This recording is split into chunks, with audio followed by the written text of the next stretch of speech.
ប្រជុំរឿងព្រេងខ្មែររឿងចៅកំបិតបន្ទោះកាលដើមឡើយមានបរិសពីរនាក់ជាបងប្អូននឹងគ្នាម្ដាយឪពុកស្លាប់អស់ទៅនៅតែពីរនាក់បងប្អូនក៏បបួលគ្នាទៅនៅវត្តរៀនអក្សរធម៌អាសាស្ត្រាបាលីនិងលោកសង្ឃរាជ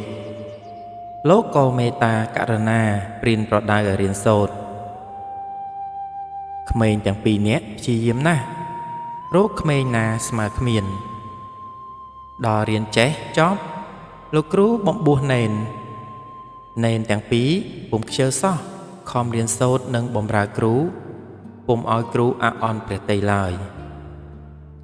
ណេនទាំងពីរបួសបាន5វស្សានឹកចង់សឹកក៏ចូលទៅវន្ទាលាគ្រូសឹកគ្រូក៏ព្រមឲ្យសឹករួចលោកគ្រូផ្ដាំបរោះបងឲ្យទៅរកស៊ីនៅស្រុកចិននឹងបានជាចៅសួធំនៅក្នុងស្រុកចិនឯបរោះប្អូនគ្រូពុំបានផ្ដាំអ្វីឡើយត្បិតគ្រូមើលឲ្យឃើញថាបរោះប្អូននឹងបានសោយរាជជាស្ដេចនគរពីរទើបលោកគ្រូផ្ដាំថាចៅឯងទៅរកស៊ីបើនឿយហត់ណាស់កុំដេកយកប្រពន្ធឲ្យមើលម្ដាយក្មេកចូលដំណេកកុំនិយាយនឹងប្រពន្ធបើឯងរក្សាពាក្យទាំង3ម៉ាត់នេះបានស្មើបាននគរពីរអញគ្មានអ្វីឲ្យឯងទេបុរសទាំងពីរនាក់បងប្អូនក៏លាគ្រូដើរទៅបុរសបងទៅរកស៊ីឯស្រុកចិនតាមពាក្យបណ្ដាំរបស់គ្រូក៏បានជាចៅសួធំមែនឯបរោះប្អូនមិនដឹងរកស៊ីអ្វីទៅនៅនឹងបងប្អូនញាតិសន្តានគេក៏អាណិតដណ្ដឹងប្រពន្ធរៀបការធ្វើផ្ទះឲ្យនៅបុរសនោះភ្លេចពាក្យគ្រូផ្ដាំក៏នៅរកស៊ីនឹងប្រពន្ធជួនមានស៊ីជួនអត់បានព្រឹកអត់ល្ងាចបានល្ងាចអត់ព្រឹកសម្ពុតស្លៀកក៏គ្មានតែខោកញ្ចាស់ពាក់កណ្ដាលផ្លូវមួយដាច់លិចមុខក្រោយបុរសនោះតែងដើរទៅកំពង់ទឹកក្រែងមានគេមកពីស្រុកចិននឹងបានសួរដំណឹងពីបងខ្លួនថ្ងៃមួយមានសំពៅមួយមកពីស្រុកចិនបុរសនោះក៏ចុះទៅសួរគេនាយសំពៅអើយអ្នកដែលបានប្រទះខ្មែរម្នាក់ដែរឬទេគាត់រស់នៅក្នុងស្រុកចិន5ឆ្នាំហើយនាយសំពៅប្រាប់ថាឃើញខ្មែរម្នាក់ដែរឥឡូវគេបានជាចៅសួមានងារធំក្នុងស្រុកចិនគ្មានអ្នកណាមានស្មើទេបុរសសួរទៅនាយសំពៅទៀតនាយសំពៅអញ្ជើញទៅវិញថ្ងៃណានាយសំពៅថា3ថ្ងៃទៀតខ្ញុំវិលទៅវិញហើយបុរសនិយាយនឹងនាយសំពៅថានាយសំពៅបើអ្នកអញ្ជើញទៅវិញសូមអ្នកអាណិតឲ្យខ្ញុំសូមដោយសារទៅផងនាយសំពៅព្រមឲ្យទៅបុរសនោះក៏លានាយសំពៅមកផ្ទះវិញទៅដល់ផ្ទះបុរសនិយាយនឹងប្រពន្ធថានាងអើយយើងសពថ្ងៃនេះក្រលំបាកណាស់ឥឡូវនេះឮដំណឹងថាបងដែលទៅនៅស្រុកចិនគេបាន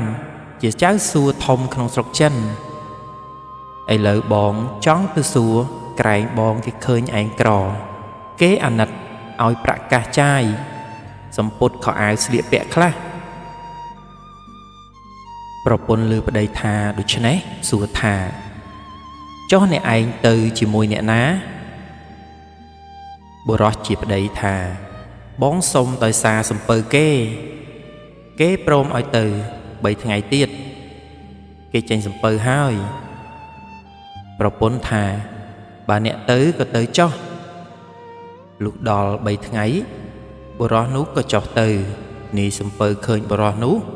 ក៏គេហៅចុះសំពៅចេញទៅជាមួយ កាលបើសំពៅចាក់ចេញទៅបរោះនោះមើលថែទាំជួយរក្សារបស់ទ្រព្យនៃសំពៅដោយរបស់ខ្លួនឯនៃសំពៅឃើញបរោះនោះមានគំនិតមាយាទល្អក៏ស្រឡាញ់រាប់អានអាណិតឲ្យបាយទឹកស៊ីជារៀងរាល់ថ្ងៃឯប្រពន្ធបរោះនោះកាលក្រោយបរោះជាប្តីទៅស្រុកចិនបាត់ក៏លួចមានសហាយយកមកដេកពេលយប់ថ្ងៃឡើងឲ្យទៅវិញនិយាយពីបរោះដែលទៅជាមួយនឹងនាយសំពៅលុះដល់ស្រុកចិនក៏សួរនាយសំពៅថាវិលទៅស្រុកខ្មែរវិញថ្ងៃណាប្រាប់ខ្ញុំផងនាយសំពៅប្រាប់ថា3ថ្ងៃទៀតនឹងចេញទៅហើយបរោះឮដូច្នេះក៏ទៅសួររកបងទៅដល់មាត់ទ្វារផ្ទះបងឃើញមនុស្សចាំទ្វារសួរគេថានេះហើយឬផ្ទះលោកចៅសួរខ្មែរអ្នកចាំទ្វារប្រាប់ថានេះហើយផ្ទះលោកចៅសួរអ្នកចាំទ្វារសួរបរោះវិញថាអ្នកឯងមកពីណាមកសួររកផ្ទះចៅសួរបរោះប្រាប់ថាខ្ញុំមកពីស្រុកខ្មែរចៅសួរនេះជាបងបង្កើតខ្ញុំមនុស្សចាំទ្វារមើលទៅបរោះនោះរូបអាក្រក់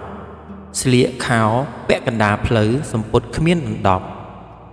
លិចមុខលិចក្រោយមិនសមប្អូនលោកចៅសួរខ្លួនឯងសោះអ្នកចាំទ្វារមិនស្ងៀមក៏រត់ទៅប្រាប់ចៅសួរមិននៅទៅកស្ដាច់ក៏ជម្រាបប្រពន្ធថាអ្នកចៅវាយស្រីមានមនុស្សម្នាក់មកពីស្រុកខ្មែររូបអាក្រក់ស្លៀកខោពាក់កណ្ដាលផ្លូវគុនទៅខោដាច់លិចមុខលិចក្រោយហើយប្រាប់ខ្ញុំថាត្រូវជាបងប្អូនលោកចៅវាយប្រុសបង្កើតឥឡូវខ្ញុំឲ្យនៅចាំនៅមាត់ទ្វារនាងជាប្រពន្ធចៅសួរនោះនឹកខឹងថាមនុស្សកំសត់ទុរគតនេះមកពីណាក៏ហ៊ានមកបង្កាច់គេថាប្តីអញជាបងបង្កើតវាក៏ប្រើមនុស្សឲ្យទៅចាប់បរោះនោះដាក់ច្រវាក់ទុកនៅរោងសេះថាចាំប្តីមកនឹងឲ្យទៅសម្លាប់បរោះនោះលុះគេយកទៅដាក់ច្រវាក់ក៏នឹកថាអោអញអើយសង្វាតមកពីស្រុកខ្មែរដល់ស្រុកចិនព្រោះតែបងឥឡូវគេមានគេពុំគិតអាណិតឈាមដែលកើតមកពោះជាមួយគ្នាសោះគេមានគេឆ្មើងគេហ៊ានចាប់ឯងមកដាក់ច្រវាក់និងសម្លាប់ផងអោអញអើយបើទៅស្រុកខ្មែរវិញរកស៊ីតាមខ្លួនក្រគ្មានអ្នកណាហ៊ានធ្វើបាបទេបុរសនោះពុំដឹងថាបងគាត់ទៅកស្ដាច់លុះចៅសួរជាបងវិលមកផ្ទះប្រពន្ធប្រាប់ថាមានបុរសកំសត់ម្នាក់មកពីស្រុកខ្មែរនិយាយថាលោកជាបងបង្កើតតែខ្លួននោះអាក្រក់ស្លៀកខោពាក់កណ្ដាលផ្លូវដាច់រហែកលិចមុខលិចក្រោយឥឡូវខ្ញុំដាក់ច្រវាក់ទុកនៅរោងសេះចាំលោកអញ្ជើញមកឲ្យនាំទៅសម្លាប់ចៅសួរជាបងឮហើយថាទៅយកវាមកមើលក្រែងប្អូនបង្កើតខ្ញុំមែនហើយចៅសួរឲ្យដោះច្រវាក់បរោះនោះលុះបរោះនោះមកដល់ស្គាល់ជាប្អូនបង្កើតមែនក៏រៀបបាយឲ្យស៊ីមើលទៅប្អូនឃើញស្លៀកខោពាក់កណ្ដាលផ្លូវចៅសួរក៏ឲ្យខោមួយស្លៀកហើយចៅសួរថាប្អូននៅឯនាយមិនដឹងរកស៊ីអ្វីទេក្រណាស់ហើយមានប្រពន្ធផងបានអីស៊ីបងឮប្អូននិយាយក៏នឹកអាណិតប្អូនមិនចេញស្ដីហើយសួរថាប្អូនមកជាមួយអ្នកណាបុរសជាប្អូនជម្រាបថាខ្ញុំមកនឹងនាយសំពៅគេឲ្យមកដោយសារគេចៅសួរជាបងថាចុះគេទៅវិញថ្ងៃណាបុរសជាប្អូនប្រាប់ថា 3 ថ្ងៃទៀតគេចេញសំពៅទៅវិញហើយចៅសួបងដឹងដូច្នេះក៏ស្ងៀមឲ្យទៅលើកបាយមកឆីហៅបរោះប្អូនមកជុំគ្នារួចក៏បរិភោគអាហារជុំបងជុំប្អូនចៅសួប្រាប់ប្អូនថាទៅដេកនៅឯផ្ទះចោះបងទៅលេងផ្ទះចិនសែចៅសួទៅផ្ទះចិនសែចិនសែឃើញក៏រៀបកៅអីថ្នាំចិនខ្សៀទឹកតែទទួលហើយចៅសួនិយាយនឹងចិនសែថាអ្នកចិនសែខ្ញុំមករកមើលឲ្យប្អូនខ្ញុំបន្តិចវាចេះតែក្រីក្រអញ្ចឹងឬវានឹងគ្រាន់តែនឹងឡើងដែរចិនសែទាញសិភៅរកមើលសពទៅទីថាប្អូនលោកមិនជាអ្នកក្ររហូតទេ7 ឆ្នាំទៀតនឹងបានសោយរាជ្យជាស្ដេចនគរ2លោកនឹងបានជាធំក្នុងរាជការដោយសារប្អូនប៉ុន្តែឥឡូវនេះលំបាកណាស់ដល់វិលទៅស្រុកវិញពាក់កណ្ដាលផ្លូវ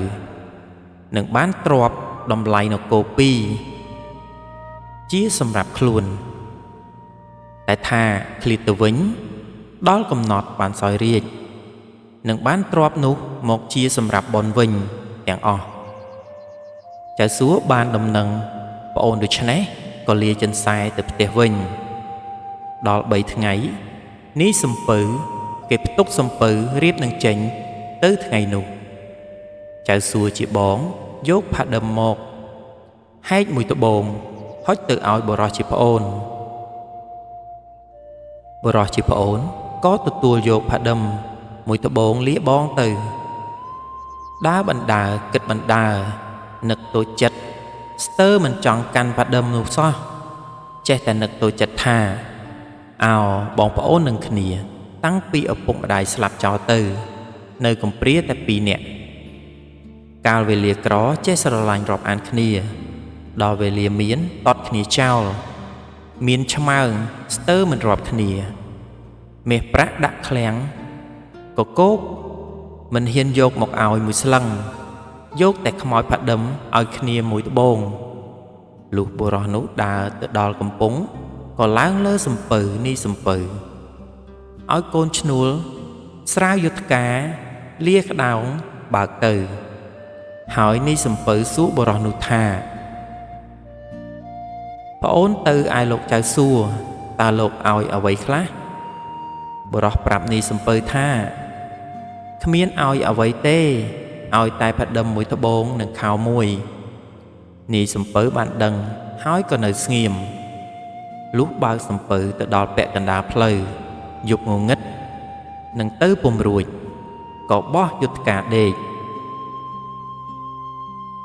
ហេតុតែបនដល់បុរសក៏នឹកឃើញពាក្យដែលគ្រូផ្ដាំថានឿយណាស់កុំដេកឥឡូវអស់អ្នកសំពៅនោះដេកអស់ដូច្នេះអញកុំឲ្យដេកក៏អង្គុយនៅក្បែរដងក្តោងពុំហ៊ានដេកលុះដល់អាត្រៀតមានយក្សមួយហោះមកឃើញសំពៅវាចុះមកពងនឹងស៊ីមនុស្ស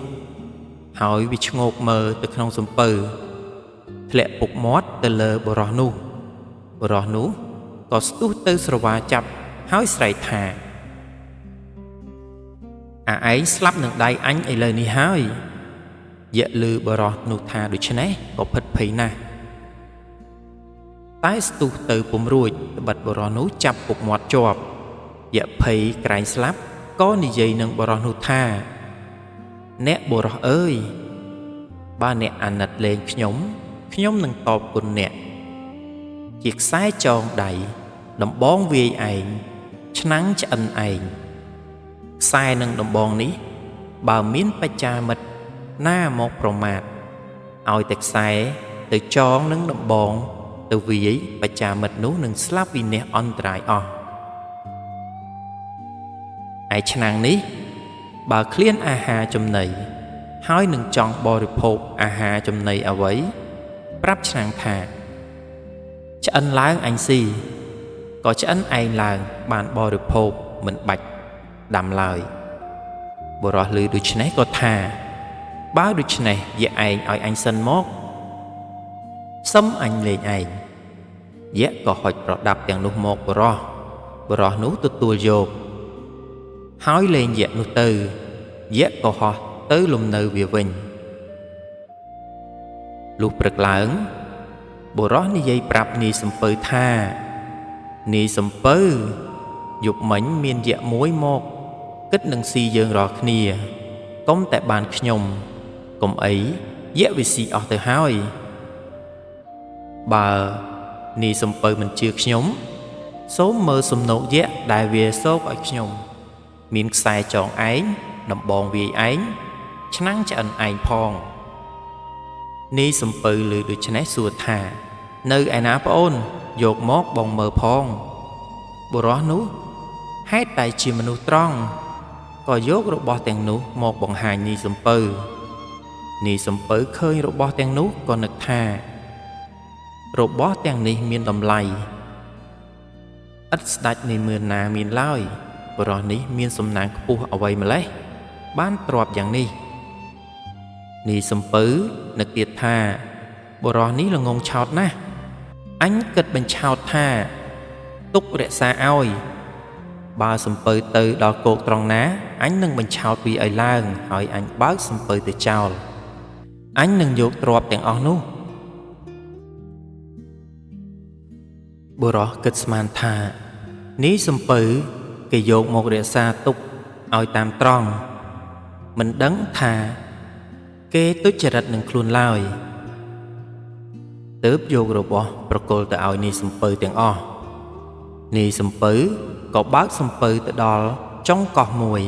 ដែលមានដើមល្វាមួយដើមដុះក្នុងទឹកនាយសំពៅក៏ចាប់ដើមល្វានោះហើយឈប់និយាយទៅបុរសថាបងចង់ប្រើប្អូនឲ្យឡើងបេះផ្លែល្វាស៊ីបុរសឮនាយសំពៅប្រើក៏ឡើងដើមល្វាបេះផ្លែមិនដឹងថាគេនឹងចេញសំពៅទៅចោលសោះហើយនាយសំពៅចង្អុលថាហោប្អូនឡើងទៅមេឃលើប្អូនបោះអាចង្កោមធំឲ្យមកបងបុរសឡើងទៅដល់មេឃខាងលើនាយសំពៅឲ្យកូនឈ្នួលច្រានសំពៅបើកចោលបុរសនោះទៅបុរសស្រែកទៅគេឲ្យមកវិញគេពុំមកបុរសគិតថាអោអញអើយគេបញ្ឆោតឲ្យឡើងដើមល្វាគេចេញសំពៅទៅចោលគេគិតយករបស់អញខ្លួនអញគេចោលឲ្យស្លាប់ម្នាក់ឯងកណ្ដាលសមុទ្របើនឹងរស់ឬស្លាប់ឲ្យតែឆ្នាំងឆ្អិនឯងវានៅជាប់ខ្លួនគ្រាន់នឹងបានចំអិនបាយស៊ីទម្រាំមានសំពៅគេមកនឹងសុំដោយសារគេទៅឥឡូវបាយក៏អត់សំពត់ក៏អត់ដណ្ដប់ក៏គ្មានសមនឹងស្លាប់មែនបុរសនោះនឹកអាណិតអាត្មាក៏យំសោកលុះយប់មានជ្រូកមួយតែងមកស៊ីផ្លែល្វាទុំជ្រូកនោះមានកែវពំដើរលើទឹកបានលុះអាត្រៀតស្ងាត់ជ្រូកដាក់កែវពំដើរលើទឹកមកនឹងរើសផ្លែល្វាស៊ីបុរសឃើញជ្រូកដាក់កែវពំនៅគល់វាក៏បេះផ្លែល្វាចោលទៅឆ្ងាយឲ្យជ្រូកតាមទៅស៊ីខ្លួននឹងឆក់យកកែវជ្រូកនោះហេតុតែជាកុសលមានបុណ្យជ្រូកនោះក៏ទៅស៊ីឆ្ងាយពីកែវបុរសក៏សម្រោតខ្លួនចុះមកឆក់កែវជ្រូកបានរត់ចេញទៅខំដើរទៅទាំងយប់លុះព្រឹកក៏បានទៅតាន់សំពៅក៏ស្រែកហៅអ្នកនីសំពៅចាំខ្ញុំផងនីសំពៅឮមាត់បែរមើលទៅឃើញស្គាល់ថាជាបុរសនោះក៏ឲ្យមូលក្តោងឈប់ចាំបុរសទៅដល់ឡើងលើសំពៅនិយាយថាអោអ្នកបងនីសំពៅមិនគួរគិតអាក្រក់មកចោលខ្ញុំឲ្យស្លាប់កណ្ដាលសមុទ្រសោះកុំតែកុសលខ្ញុំមានកុំអី ស្លាប់បងអាសាតែម្នាក់ឯងនេះសំពៅឆ្លើយដល់សាថាអោប្អូនអើយបងស្មានថាប្អូនឯងឡើងមកនៅលើក្បាលសំពៅហើយបងមិនមានគិតចង់ចោលប្អូនទេហើយនេះសំពៅថាប្អូនបានអីដើរលើទឹកបានបុរសថាខ្ញុំមានកែវជ្រូកបានជាខ្ញុំដើរលើទឹកបាននេះសំពៅហេតុតែមានចិត្តអកតញ្ញូក៏ថាប្អូនឲ្យបងទុកឲ្យបុរសគិតឃើញថានេះសំពៅនេះវាគិតបញ្ឆោតអញទៀតហើយក៏និយាយថាសូមអ្នកនីសំពៅយករបស់ទាំងនោះមកឲ្យខ្ញុំសិនខ្ញុំប្រមូលឲ្យមូលសុំជូនទៅអ្នកវិញត្បិតរបស់នេះមានប្រយោជន៍អីដល់ខ្ញុំគង់តែជូនទៅបងទាំងអស់ទេនេះសំពៅឮដូច្នេះនឹកថាបរោះនេះវាល្ងងគង់តែបានដល់ដៃអញវិញទាំងអស់ទេក៏យកខ្សែចងដំបងវាយឯងឆ្នាំងឆ្អិនឯងនិងផាដឹមមួយត្បូងព្រមទាំងខោយកមកឲ្យបរោះទទួលរៀបពេចខ្ចប់សពគ្រប់ក៏សំពះលានេះសំពៅចុះដើរលើទឹកទៅទៀតនេះសំពៅនឹកស្ដាយក្រោយមិនចេញស្ដីមួយម៉ាត់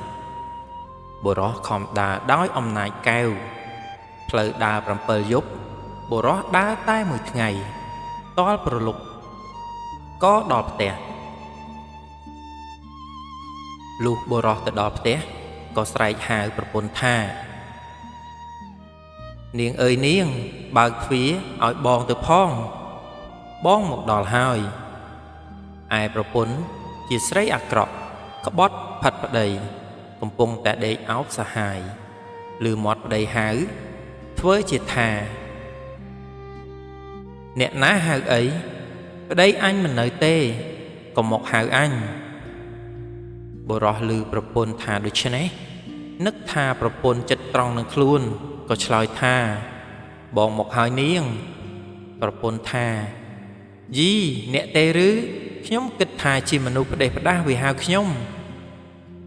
ហើយមេនោះថាអ្នកចាំខ្ញុំអុជចន្លោះបន្តិចតែវាបណ្ដោះសាហាយវាសោះ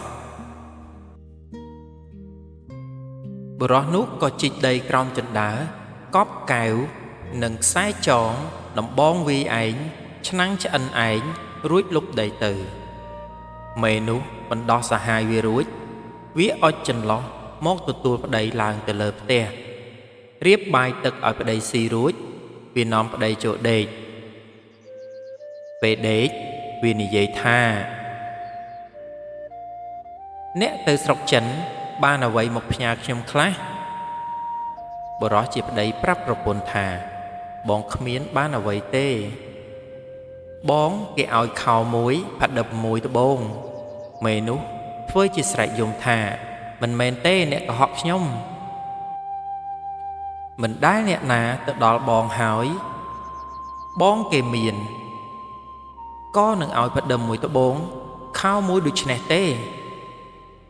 បុរសនឹកពាក្យគ្រូប្រាំថាចូលដំណេកកុំនិយាយនឹងប្រពន្ធបុរសនោះក៏ថាណាហើយនាងចាំព្រឹកសំបំប្រាប់សហាយនោះវាលោបស្តាប់ក្រោមផ្ទះមេនោះស្ដីសួរប្តីបន្តទៀតបុរសស្មានថាប្រពន្ធចិត្តត្រង់នឹងខ្លួនអាណិតប្រពន្ធនឹកចង់ប្រាប់តែក្រែងខុសនឹងបណ្ដាំគ្រូក៏រីរែកក្នុងចិត្តដល់មេនោះចេះតែទទូចសួរបុរសក៏ភ្លេចដោយយល់ឃើញថាយប់នេះស្ងាត់នឹងដោយមិនដឹងថាសហាយប្រពន្ធនោះនៅក្រោមផ្ទះក៏ប្រាប់ប្រពន្ធថាបងកប់កែវជ្រូកមួយខ្សែចងឯងមួយដំបងវាយឯងមួយនៅក្រោមជណ្ដើរមុខផ្ទះសហាយឮក៏មកកោះយកអស់បុរសនិងប្រពន្ធក៏ដេកលក់ទៅលុះព្រឹកឡើងបុរសនោះទៅរករបស់បាត់អស់ឃើញតែស្នាមបុរសនោះមិនចេញស្ដីដោយដឹងច្បាស់ថាប្រពន្ធមានសហាយក៏ធ្វើគ្នាងដាក់ ចិនដាយកខ្សែចងអូសទៅប្តឹងចៅក្រមចៅក្រមទទួលជំរះវាចិនដាពិចារណាសួរថា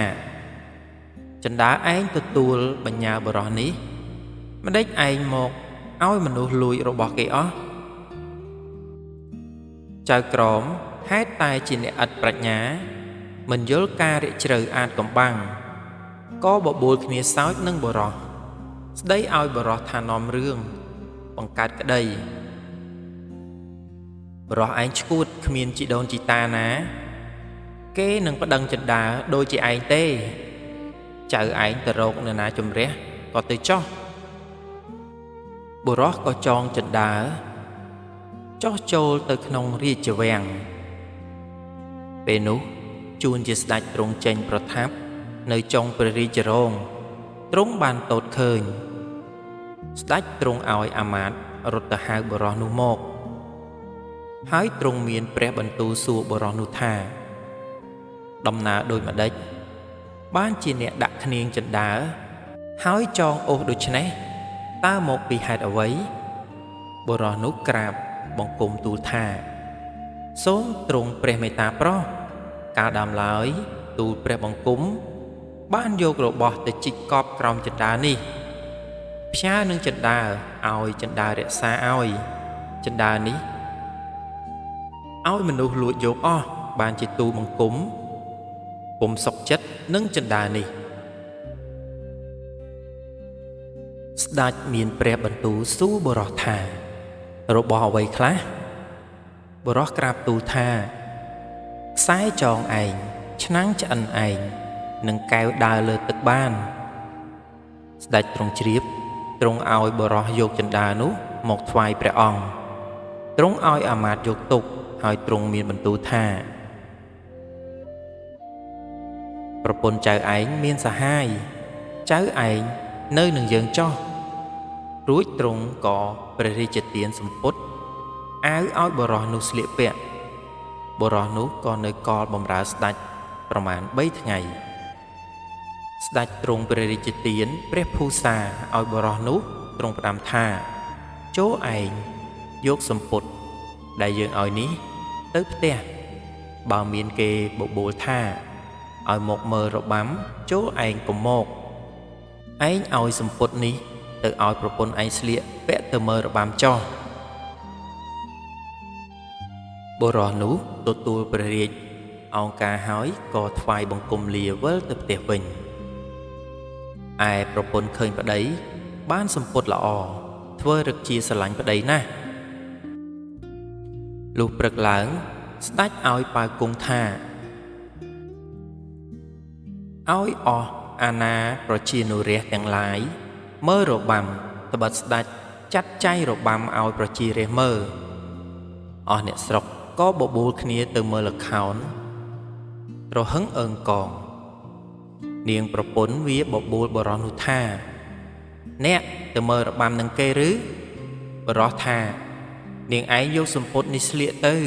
មើលនឹងគេចោះបងមិនទៅទេមេនោះឮប្តីឲ្យសម្ពុតល្អទៅស្លៀកមើលរំក៏នឹកអចង់យកទៅឲ្យសហាយវាស្លៀក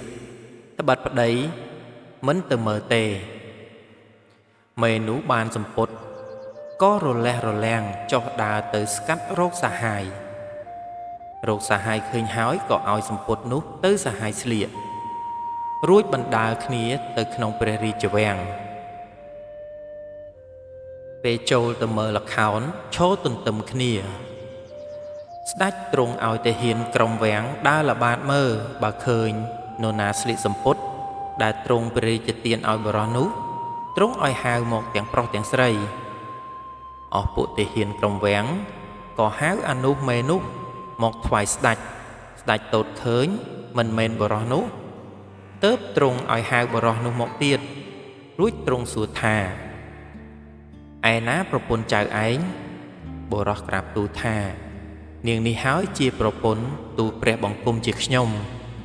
ស្ដេចទ្រង់មានព្រះបន្ទូលថាចុះប្រុសនេះចៅឯងស្គាល់ទេបរោះក្រាបទូលថាមិនស្គាល់ទេស្ដេចទ្រង់ឲ្យយកសម្ពុតកញ្ចាស់មក ឲ្យសហាយនោះផ្លាស់សម្ពុតថ្មីចេញហើយទ្រង់សួរថាសម្ពុតនេះចៅឯងបានមកពីណាអាសហាយភិតភ័យក៏ក្រាបទូលថានាងនេះឲ្យទូលព្រះបង្គំជាខ្ញុំស្លៀកស្ដេចត្រាស់សួរថាឯងលួចប្រពន្ធបុរសនេះមែនទេអាសហាយក្រាបទូលថាទូលព្រះបង្គំជាខ្ញុំលួចមែនទ្រង់សួរទៀតថាឯងលួចរបស់ដែលបុរសនេះគេកប់ក្រោមចិន្ដើមែនឬទេអានោះក្រាបទូលថាមែនស្ដេចទ្រង់ឲ្យបណ្ដាអានោះទៅយករបស់ទាំងនោះមកទ្រង់សួរបុរសនោះថារបស់នេះជារបស់ចៅឯងហើយមែនឬបុរសក្រាបទូលថានឹងហើយសូមទ្រង់អភ័យទោសវាឲ្យវាយកគ្នាជាប្តីប្រពន្ធចោះស្ដេចនឹងនាមឿនកោតចិត្តបុរសនោះក៏ទ្រង់លើកលែងទោសតាមពាក្យសុំបុរសនោះលើករបស់ទាំងអស់ថ្វាយស្ដេចដោយក្រាបទូលថាខ្សែនឹងដំបងនេះបើមាននរណាមកជាបច្ចាមិត្តសូមទ្រង់ប្រើខ្សែឲ្យចងដំបងឲ្យវាយបច្ចាមិត្តនោះស្លាប់វិនាសអស់ហើយឆ្នាំងនេះបើទ្រង់សពព្រះハរតីចង់ព្រះស្ងោយអ្វីគ្រាន់តែទ្រង់ប្រាប់ថាឆ្នាំងឆ្អិនឡើងព្រះស្ងោយនោះក៏ឆ្អិនដូចព្រះハរតីកាយជ្រូកនេះទៀតបើសិនព្រះរាជハរតីយាងលើទឹកក៏ទ្រង់យាងបានស្ដេចនឹកក្នុងព្រះទ័យថាទ្រព្យទាំងនេះជាទ្រព្យមានតម្លៃនឹងរកទ្រព្យអ្វីឲ្យស្មើនឹងតម្លៃរបស់បុរសនោះគ្មានទោះជាខ្លួនឯងក្តីមហេសីក្តីបុត្រីក្តីទាំងទ្រព្យពេញនគរក្តីក៏ពុំស្មើនឹងបុរសនោះដែរហើយទ្រង់មានព្រះបន្ទូលទៅបុរសនោះថាអញគ្មានអ្វីនឹងតបថ្លៃទ្រព្យចៅទេមានតែបុត្រីនិងរាជសម្បត្តិអញលើកឲ្យជាតម្លៃទ្រព្យចៅបុរសក្រាបទូលថាសូមទ្រង់ព្រះមេត្តាប្រោសទូលព្រះបង្គំជាខ្ញុំជាមនុស្សខ្សត់ពុំប្រាថ្នារាជសម្បត្តិនិងព្រះរាជបុត្រីល្អងធូលីព្រះបាទទេបើទ្រង់ព្រះមេត្តាប្រោសសូមព្រះរាជទានតែកំបិតបន្ទោះមួយចុះស្ដេចទ្រង់ជ្រាបដូច្នោះទ្រង់មានព្រះបន្ទូលឲ្យជាងយកដែក10ហាប់ទៅសិតធ្វើកំបិតបន្ទោះមួយកំបិតបន្ទោះនោះយកក្តារដាក់ត្រួត7ជាន់គ្រាន់តែអូសកាត់ក៏ដាច់មិនដឹងខ្លួនទ្រង់ឲ្យធ្វើស្រោមដាក់ហើយទ្រង់ព្រះរាជទានទៅបុរសនោះដោយហេតុស្ដេចព្រះរាជទានព្រះរាជបុត្រីនិងរាជសម្បត្តិបុរសនោះមិនយកតែយកឯកំបិតបន្ទោះដងមួយបានជាអ្នកស្រុកគេសន្មតហៅថាចៅកំបិតបន្ទោះដងមួយតាមហេតុនោះចៅកំបិតបន្ទោះនោះដើរទៅដល់នគរមួយទៀតក៏ទៅសុំសំណាក់នៅផ្ទះមហាសេដ្ឋីមួយសេដ្ឋីនោះមានកូនស្រីម្នាក់គ្មានកូនប្រុសកាលបើឃើញចៅកំបិតបន្ទោះដងមួយមកសុំសំណាក់ដូច្នេះក៏មានចិត្តអាណិតស្រឡាញ់ឲ្យនៅធ្វើជាកូនចៅកំបិតបន្ទោះដងមួយតាំងពីបានមហាសេដ្ឋីធ្វើជាឪពុកថ្ងៃណាក៏ថែទាំរក្សាទ្រព្យសម្បត្តិដាស់តឿនខ្ញុំកំដរឲ្យធ្វើការរកស៊ីមិនឲ្យមហាសេដ្ឋីព្រួយចិត្តឡើយមហាសេដ្ឋីក៏មានចិត្តអាណិតស្រឡាញ់ចៅកំបិតបន្ទោះដងមួយលើសកូនបង្កើតជួនជាពេលនោះស្ដេចទ្រង់ចង់ពិសោធន៍រកនាមឿនមានអ្នកប្រាជ្ញចេះរក្សាទឹកដីជុះទ្រង់បានទ្រង់ក៏ឲ្យរៀបពិធីទ្រង់ក៏ឲ្យរៀបព្រះតេនក្រាលពូកព្រែព្រំដាក់ចំណីអាហារបើមន្ត្រីណាត្រូវវេនចាំវាំងឲ្យស៊ីដេករៀងទៅអស់នាមឿនក៏ទៅបរិភោគចំណីនោះ ហើយដេកនៅនឹងទីព្រះតេនោះស្ដេចទ្រង់លោបចេញទៅតូចឃើញដេកពុំភ្ញាក់ក៏ទ្រង់ឲ្យដាស់ឡើងចាប់យកទៅកាប់ចោលតែត្រូវនាម៉ឺនណាដេកវេននាម៉ឺននោះស្លាប់ដល់វេនសេដ្ឋីក៏ឲ្យប្រពន្ធរៀបចំធ្វើបុណ្យឲ្យខ្លួនដោយនឹកថាតែទៅដេកវេនហើយមិនដែលមាននរណារស់មួយទេអស់ប្រពន្ធកូនបងប្អូនសាច់ញាតិសន្តានខ្ញុំកំដរយំទ្រហឹងអើងកងសេដ្ឋីដេកសន្ធឹកសន្ធៃអាហារចំណីក៏ពុំបរិភោគចៅកំបិតបន្ទោះដងមួយឮគេយំរាល់គ្នាក៏ទៅសួរមហាសេដ្ឋីជាឪពុកថាលោកឪពុកហេតុអ្វីបានជាគេយំទ្រហឹងអើងកងហើយលោកឪពុកសម្រានសន្ធឹងសន្ធៃអាហារចំណីក៏មិនពិសាដូច្នេះតើមានការអ្វីសូមលោកឪពុកប្រាប់ឲ្យខ្ញុំបានដឹងផងមហាសេដ្ឋីឮចៅកំបិតបន្ទោះដងមួយសួរដូច្នេះក៏ប្រាប់ថាអោកូនអើយឪពុកបានអ្នកមកធ្វើជាកូនថ្ងៃណាឪពុកគ្មានតោះចិត្តទេឪពុកនឹកថានឹងបាននៅរក្សាអ្នកនឹងទំនុកបំរុងអ្នកឲ្យស្នងឪពុកឥឡូវឪពុកស្លាប់ល្ងាចនេះហើយត្បិតស្ដេចឲ្យទៅដេកចាំវាំងតែនាម៉ឺនណាទៅដេកមុខជាស្លាប់ពុំខានឡើយបើអត់ពីឪពុកទៅកូននៅត្រូវអ្នករក្សាម្ដាយនិងប្អូនស្រីផងឯចៅកំបិតហោះបន្ទោះដងមួយឮឪពុកនិយាយប្រាប់ដូច្នេះក៏ជម្រាបឪពុកថាសូមលោកឪពុកក្រោកឡើងពិសាក្រយ៉ាចុះការដេកចាំវាំងលោកឪពុកកុំថប់ទុកមុខងារនេះឲ្យខ្ញុំសុំតែដេកស្លាប់ជួសលោកឪពុកមហាសេដ្ឋីថាណាហើយកូនខ្លួនអ្នកនៅក្មេងខ្លួនឪពុកចាស់ហើយក៏ល្មមស្លាប់ដែរចៅកំបិតបន្ទោះដងមួយជម្រាបមហាសេដ្ឋីជាឪពុកថាការទៅដេកចាំវាំងនេះបើនរណាទៅដេកមិនដឹងកលក៏ស្លាប់បើដឹងកលមិនស្លាប់ទេឯនាម៉ឺនទាំងអស់នោះដែលស្លាប់នោះសុទ្ធតែគ្មានដឹងកលទេមានតែខ្ញុំទើបដឹងកលស្ដេចមហាសេដ្ឋីឮចៅកំបិតបន្ទោះនិយាយដូច្នេះក៏ក្រោកឡើងបរិភោគបាយងូតទឹកលុះដល់ល្ងាចចៅកំបិតបន្ទោះដងមួយក៏កាន់កំបិតបន្ទោះចុះដើរទៅលុះដល់វាំងចៅកំបិតបន្ទោះដងមួយនឹកថាអោស្ដេចនេះ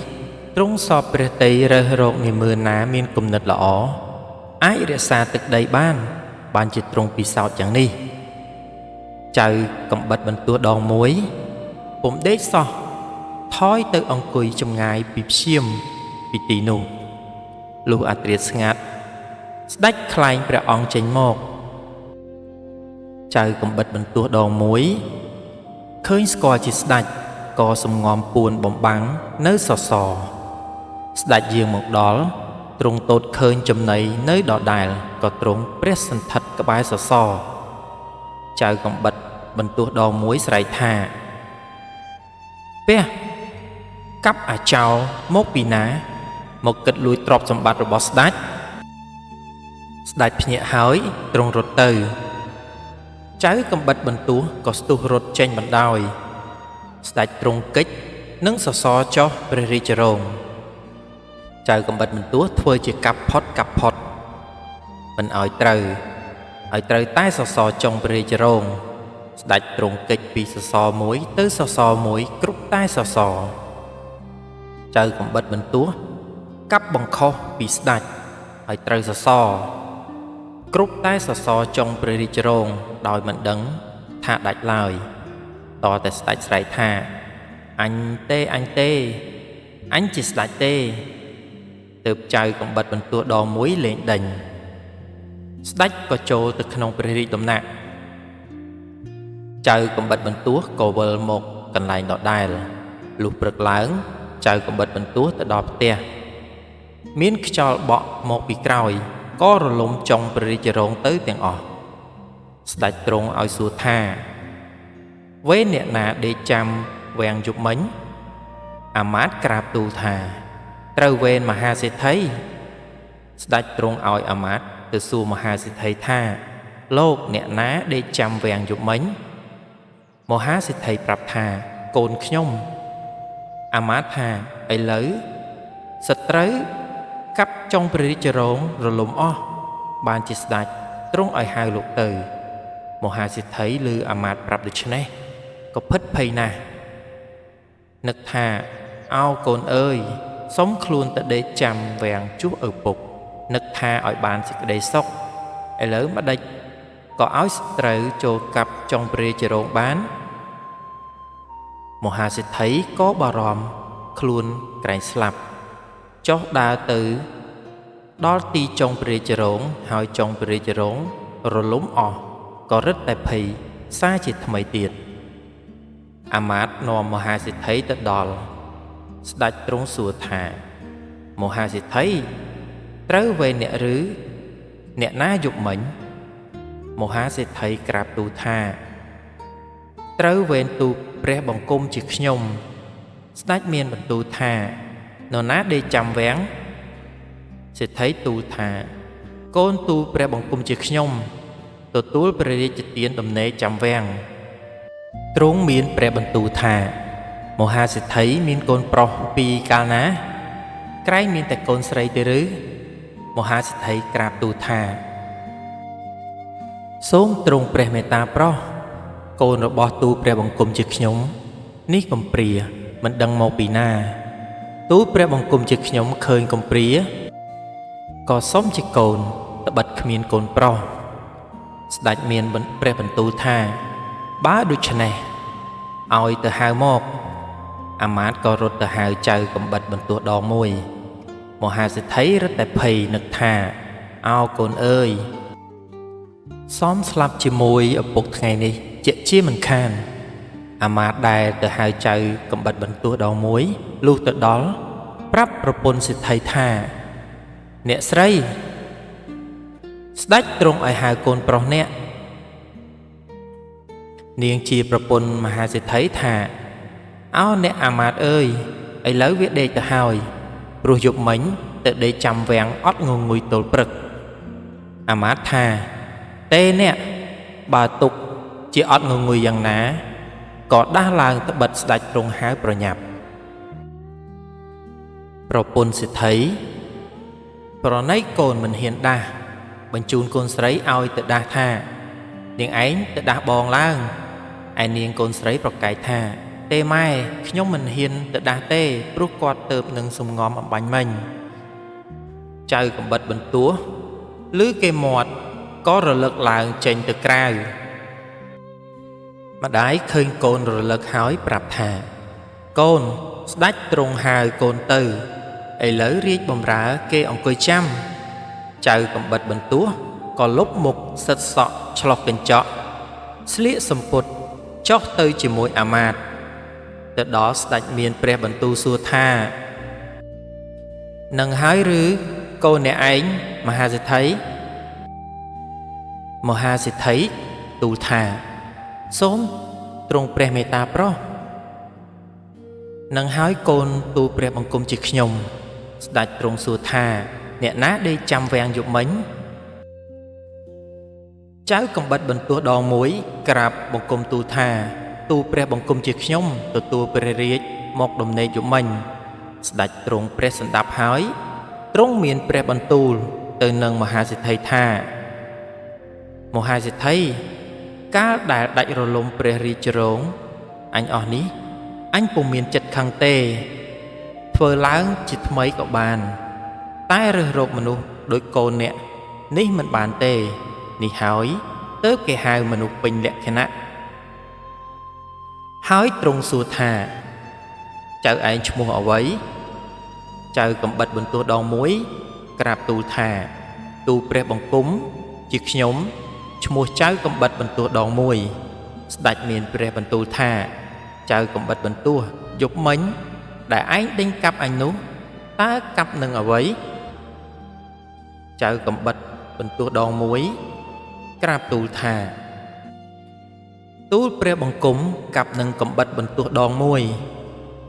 ตรงเมียนเปรียบันตูธาเจ้าไอ้โยกกำบัดเป็นตัวนู้หมกเมอบ่าถ้าไอ้กับหนึ่งกำบัดเป็นตัวนู้เมนเจ้ากำบัดเป็นตัวดองมวยตูลธาโสมตรงเปรียเมตตาปรอบ่าตรงจองเฉียบธากำบัดเป็นตัวนี้หมดหรือมันหมดส้มตรงเอาโยกดาหมอกดักตมรุดขณีปรำเปิลจวนตูลเปรียบบังกุมกรอนแต่โอ๊ตทวายโตดสดัดปุ่มเชื้อตรงบังกอบอามาตเอาโยกดาหมอกดักตรุดขณีปรำเปิลจวนให้ตรงเอาใจกำบัดบรรตัวดองมวยยกกำบัดบรรตัวเตอโอนำใบตรงโตดใจกำบัดบรรตัวดองมวยก็ยกกำบัดบรรตัวเตอโอกัดตัวตึงรู้สดัดตรงสัวธาดัดหอยหรือเนื้อเจอกำบัดบรรตัวดองมวยกราบตูธาดัดหอยสดัดเมียนเปรบรรตูธาบดัดหอยไม่ได้กกเมียนสนามเจอกำบัดบรรตัวดองมวยกราบตูเตียธาส้มตรงเปรเมตาเพราะบาตรงปุ่มเชื้อเอามนุษย์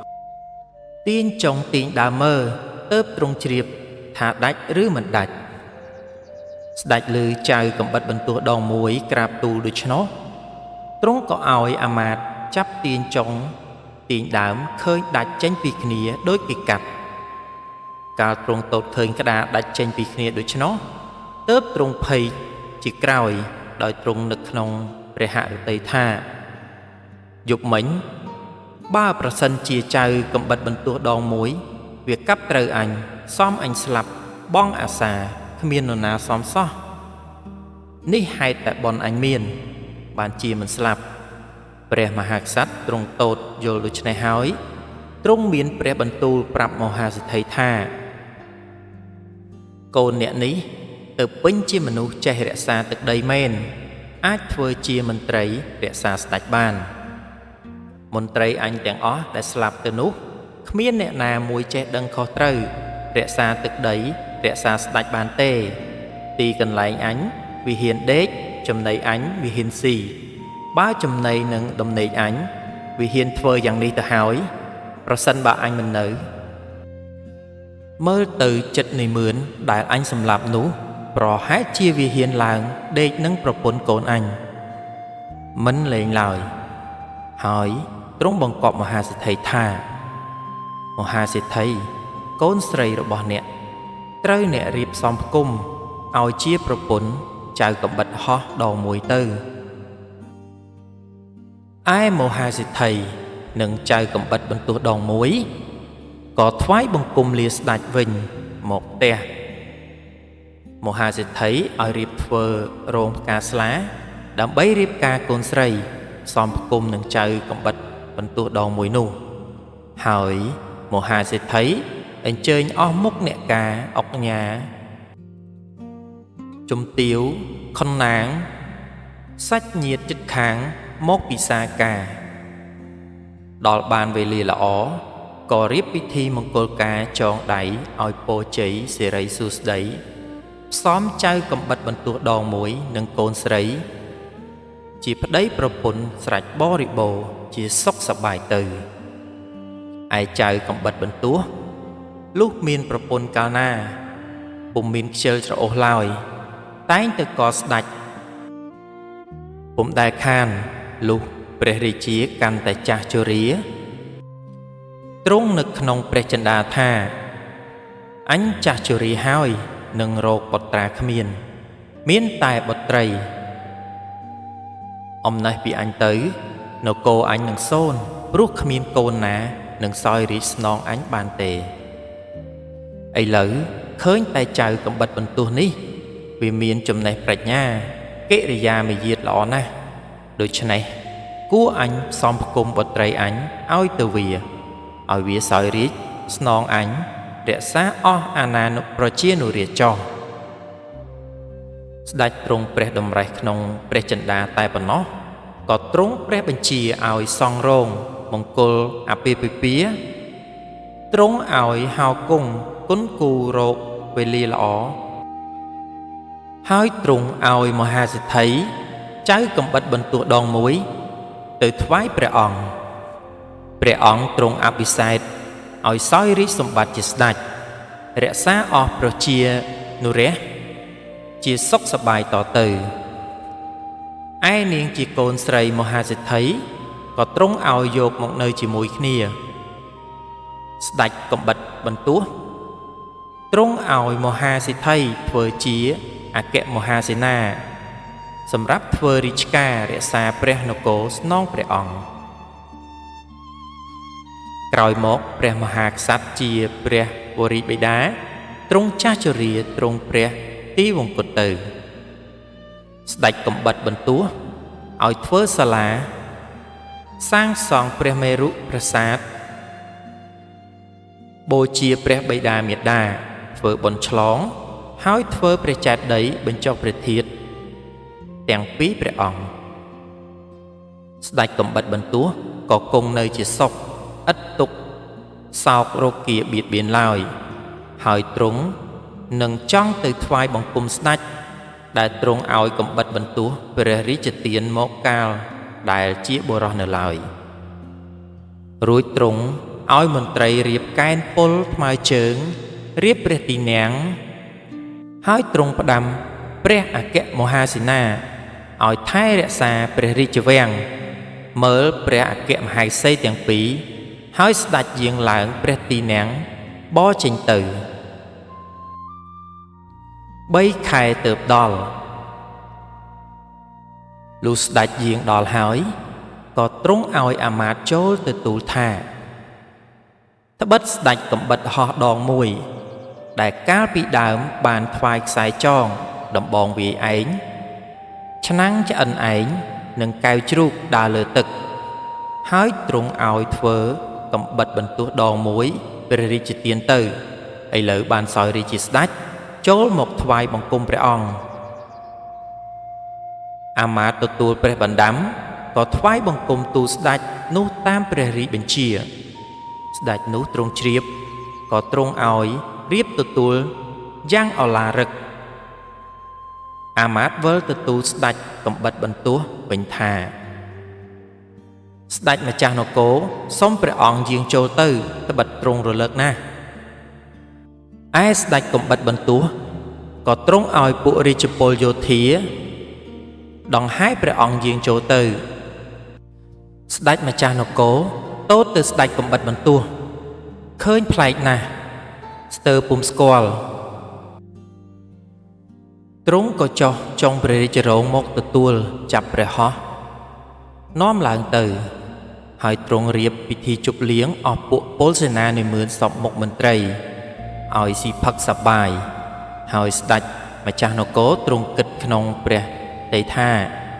ខ្លួនអញចាស់ហើយគ្មានបុត្រានឹងសោយរាជស្នងឥឡូវចៅកំបិតបន្ទោះនេះមានបុណ្យណាស់បានសោយរាជជាស្ដេចអញមានបុត្រីមួយនេះមិនដឹងឲ្យទៅអ្នកណាទេទ្រង់ព្រះតម្រេះដូច្នេះហើយទ្រង់ក៏ឲ្យរៀបមង្គលអពាហ៍ពិពាហ៍ផ្សំផ្គុំព្រះរាជបុត្រីនិងស្ដេចកំបិតបន្ទោះនោះអភិសេកឲ្យសោយរាជជាស្ដេចទៅឯខ្សែចងដំបងវាយឆ្នាំងឆ្អិនឯងកែវជ្រូកស្ដេចជាព្រះបិតាលើកព្រះរាជទានឲ្យព្រះរាជបុត្រទាំងអស់ស្ដេចកំបិតបន្ទោះលុះបានសោយរាជនគរពីរហើយនឹកដល់បងនៅស្រុកចិនទ្រង់ក៏ប្រើឲ្យទៅយកពីស្រុកចិនមករួចឲ្យធ្វើជាអគ្គមហាសេនាស្ដីការរាជការជាធំក្នុងនគរហើយស្ដេចកំបិតបន្ទោះថ្វាយបង្គំលាព្រះមាតាបិតាផ្ដាំបងឲ្យមើលរាជការរក្សាវាំងហើយស្ដេចយាងទៅមើលនគរដើមវិញតែងយាងទៅមកតូតការខុសត្រូវថែទាំរក្សាអស់អាណាប្រជានុរាស្ត្រសុខសប្បាយរៀងតទៅនឿយណាស់កុំដេកយកប្រពន្ធឲ្យមើលម្ដាយក្មេកដេកយប់កុំនិយាយនឹងស្រីរឿងចៅកំបិតបន្ទោះចប់ដោយបរិបូរណ៍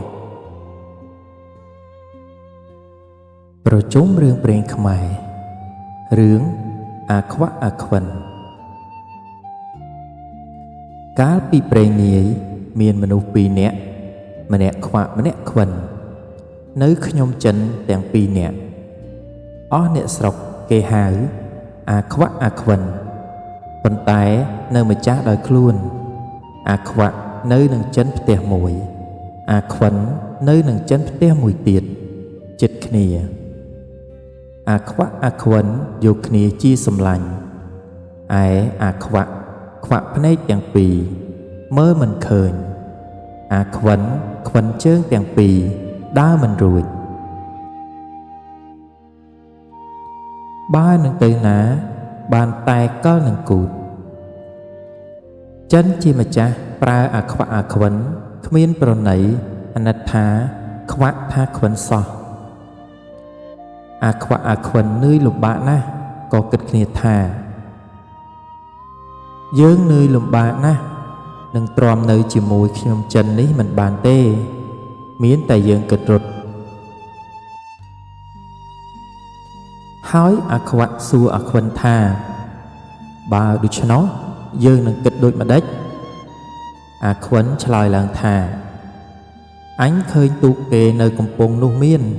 យើងត្រូវរត់ទៅដោយទូកនោះទៅរួចអាខ្វាក់អាខ្វិនគិតគ្នាព្រមហើយលុះយប់ក៏បបួលគ្នាចុះទៅកំពង់ហើយចេញទូកពីកំពង់ទៅប៉ុន្តែអាខ្វាក់អាខ្វិនជាមនុស្សមិនចេះអុំទូកក៏អង្គុយម្នាក់ឯក្បាលម្នាក់ឯកន្សៃឈោមមុខទល់គ្នាប្រឹងអុំទូកទៅអាខ្វាក់មើលមិនឃើញអាខ្វិនជាមនុស្សដែលមិនចេះអុំទូកសោះយប់ងងឹតមើលមិនឃើញគិតស្មានថាទូកលឿនទៅមុខតែទូកចេះតែវិលនៅត្រង់កំពង់នោះឯងលុះអុំយូរទៅដល់ពាក់កណ្ដាលអាត្រៀតឮសំឡេងសត្វអកយំអាខ្វាក់អាខ្វិននិយាយគ្នាថាយើងប្រុងអុំទូកឡើងដល់កន្លែងអន្លង់អកហើយអាខ្វាក់អាខ្វិនខំអុំទៅទៀតលុះដល់ពេលមន់រងាវហើយនិយាយគ្នាថាយើងជិតដល់ស្រុកគេហើយប្រឹងអុំឡើងក្រែងមានគេតាមតន់អាខ្វាក់អាខ្វិនក៏ប្រឹងអុំលុះត្រាតែមន់រងាវរកោសឮសំឡេងតាវ៉ាវយំភ្លឺព្រៀងព្រៀងពីឯកើតអាខ្វិនក៏និយាយប្រាប់អាខ្វាក់ថាដូចជាកំពុងផ្ទះយើងលុះភ្លឺបន្តិចឡើងម្ចាស់ចុះមកដងទឹកឃើញអាខ្វាក់អាខ្វិនអង្គុយអុំទូកឈោមមុខទល់គ្នាហើយគេហៅឲ្យអុំទូកចូលមកគេដឹងថាអាខ្វាក់អាខ្វិនរត់ប៉ុន្តែគេគិតថាវានឹងរត់ទៅណារួចបើវាខ្វាក់ខ្វិនដូច្នេះគេក៏ឲ្យឡើងទៅផ្ទះវិញគេមិនបានជេរវាយទេអាខ្វាក់អាខ្វិនក៏ទៅនៅដូចពីដើមវិញលុះនៅយូរទៅអាខ្វាក់អាខ្វិនក៏បបួលគ្នារត់ទៀតអាខ្វាក់និយាយនឹងអាខ្វិនថាយើងរត់ម្ដងនេះទៀតកុំឲ្យម្ចាស់គេតាមតន់យើងកុំទៅជើងទឹកយើងទៅជើងគោកវិញអាខ្វាក់ឆ្លើយថាទៅដូចម្ដេចនឹងបានជើងគោកនោះបើអញខ្វាក់ឯងខ្វិននឹងរត់ទៅឯណារួចអាខ្វិនឆ្លើយឡើងថាឯងកុំព្រួយចិត្តឯងឲ្យអញជិះលើឯងហើយអញបង្ហាញផ្លូវអាខ្វាក់អាខ្វិនគិតគ្នាព្រមហើយលុះដល់យប់ស្ងាត់គេដេកលក់អស់អាខ្វាក់លើកអាខ្វិនឲ្យជិះលើស្មាដើម្បីឲ្យបង្ហាញផ្លូវនឹងដើរទៅឯម្ចាស់លុះព្រឹកឡើងមិនឃើញអាខ្វាក់អាខ្វិនដឹងថាអាខ្វាក់អាខ្វិនរត់ប៉ុន្តែគិតថាមនុស្សខ្វាក់ខ្វិនវានឹងរត់ទៅណារួចគេក៏មិនទៅតាមអាខ្វាក់អាខ្វិនខំរត់2ថ្ងៃ3យប់ទៅដល់ស្រុកមួយស្រុកនោះមានខ្លាសាហាវអ្នកស្រុកគេហាម5កូនចៅគេថាប្រលប់យប់ងងឹតហើយកុំលេងនៅដីខ្លាចខ្លាអាខ្វាក់អាខ្វិនទៅដល់ស្រុកនោះ ជួនជាប្រលប់យប់ងងឹតហើយគិតគ្នាថាយើងដល់ស្រុកគេហើយបើដូច្នេះយើងគិតធ្វើស្រែតើយើងបាននំគាល់រនាស់ក្របីគោមកពីណាធ្វើស្រែនឹងគេ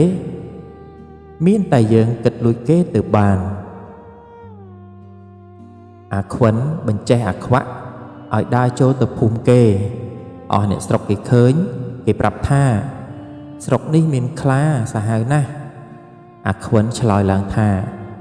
ក្លេមិនខ្លាចទៅខ្លាចខ្លាក៏ជួនជាមកលបខំគោអ្នកស្រុកពេលនោះដែរដល់ឮអាខ្វាក់ថាក្លេមិនខ្លាចទៅខ្លាចខ្លាក៏គិតគ្នាថាពីដើមគេខ្លាចតែអញឥឡូវមានក្លេផ្សេងគេខ្លាចជាងអញទៅទៀតអញមិនដែលឃើញមិនដែលឮសោះអាក្លេនោះបើដូច្នេះអញចាំលបមើលឲ្យឃើញច្បាស់ប្រកបអាខ្វិនឃើញក្រោលគោគេហើយប្រាប់អាខ្វាក់ថាឯងទៅលួចគោចុះ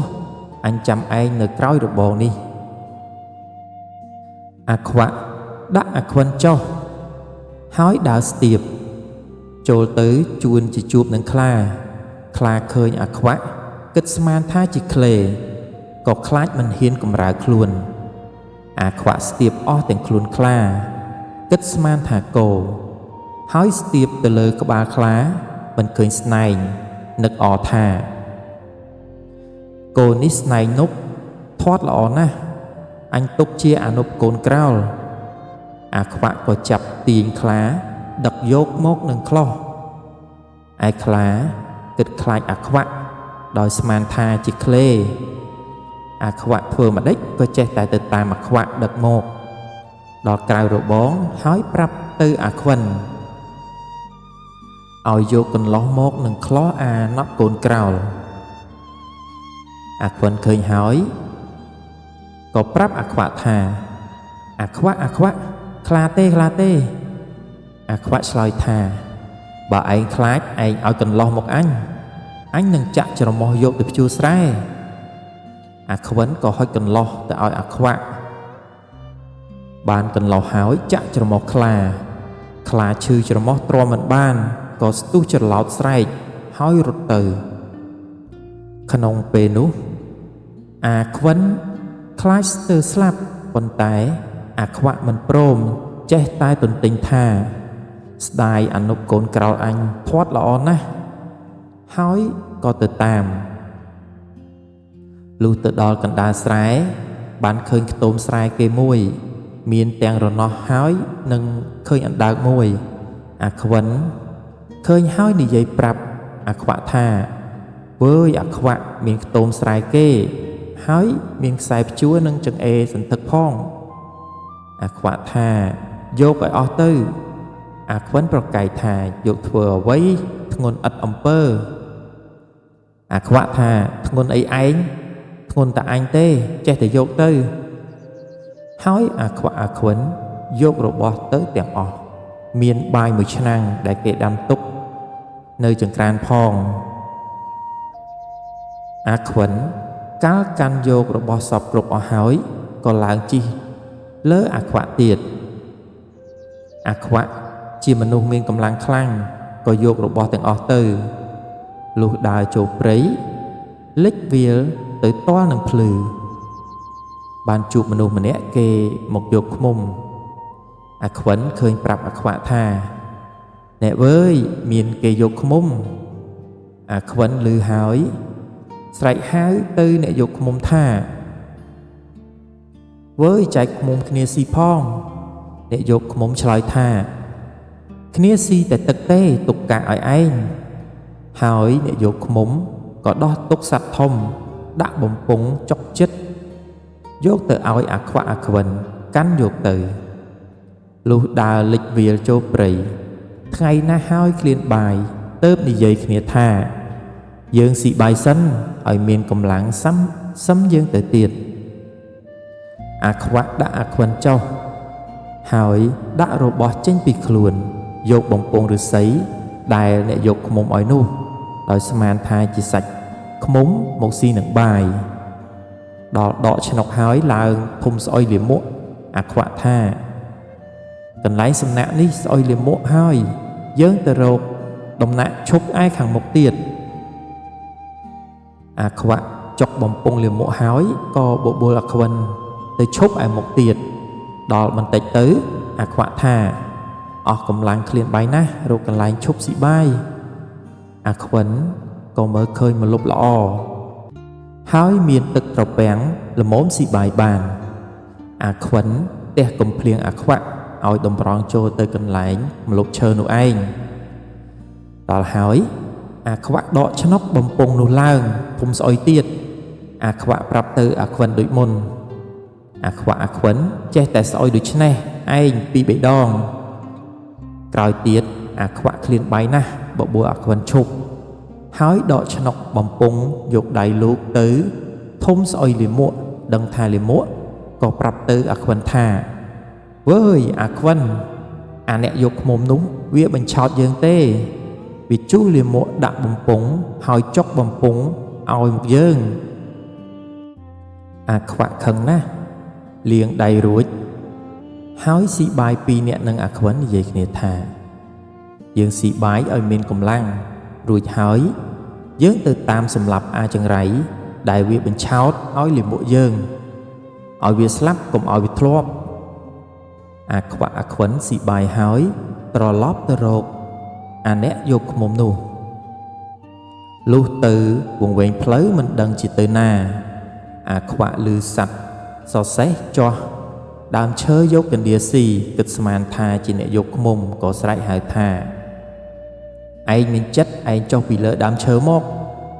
លុះដើរទៅដល់អាខ្វិនប្រាប់ថាសัตว์សរសេះចោះដើមឈើទេមិនមែនមនុស្សទេអាខ្វាក់អាខ្វិនដើរលិចវាលចូលព្រៃលិចព្រៃចូលវាលទៅឆ្ងាយណាស់ក៏បានដល់ស្រុកគេមួយស្រុកនោះឯងមានស្ដេចគង់នៅហើយមានយក្សតែងមកស៊ីមនុស្សនៅសាលា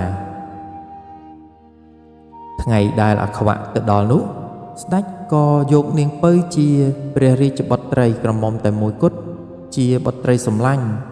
ប៉ុន្តែយក្សវាចង់ស៊ីបើមិនឲ្យនាងពៅឲ្យយក្សស៊ីនោះយក្សវានឹងស៊ីមនុស្សក្នុងនគរទាំងនាយមឿនទាំងស្ដេច